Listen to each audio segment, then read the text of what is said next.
In 1919, the University of Sheffield was one of the 10 founding members of BUCS. And this year, we're celebrating 100 years of university competitive sport. For students playing sport now, it's easy to forget how far we've come in the last century.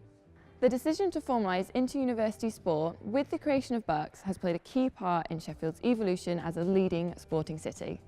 A city where Olympic success is forged. 100 years ago, it's hard to imagine the type of opportunities that are available now. Before 1919, students didn't compete against other universities in sport.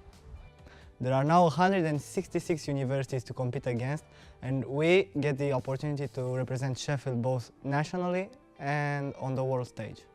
Our elite athletes are benefiting from Sheffield's Olympic Park and world-class facilities. 100 years ago, women weren't even considered to compete for their universities. 4 years later, when they decided to let us in, we weren't even allowed to run any further than 400 metres. Now we run marathons, break records and show the world what we can do. One of the biggest changes in all sports over the last 100 years has been the platform and respect given to para-athletes. 100 years ago, it was impossible to even consider the involvement of para-athletes in sport. The world has changed and these athletes now have a greater influence than ever.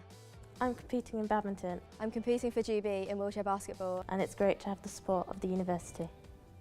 In 1919, field and track athletic was the only competitive sport you can take part in, and that was only if you were a man.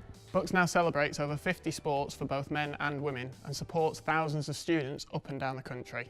For the last 10 years, Sheffield has been home to BUCS Nationals, welcoming over 6,000 students to our city. The diversity of sports now is amazing. Students can compete in anything, ranging from basketball to snowboarding. And we're so lucky to have the opportunity to train on state-of-the-art sports facilities. But we will never forget our history, and our restored pavilion here at Norton is where university sport first found its home in Sheffield. Sport has changed a lot over the last 100 years, but there are some things that have remained constant. It's given me the opportunity to meet some of my best friends. Make lifelong memories. Pursue our passion. Grow as individuals and succeed as teams. We're so proud of everyone who's represented Team Black and Gold in the last century. Here's to the next 100 years.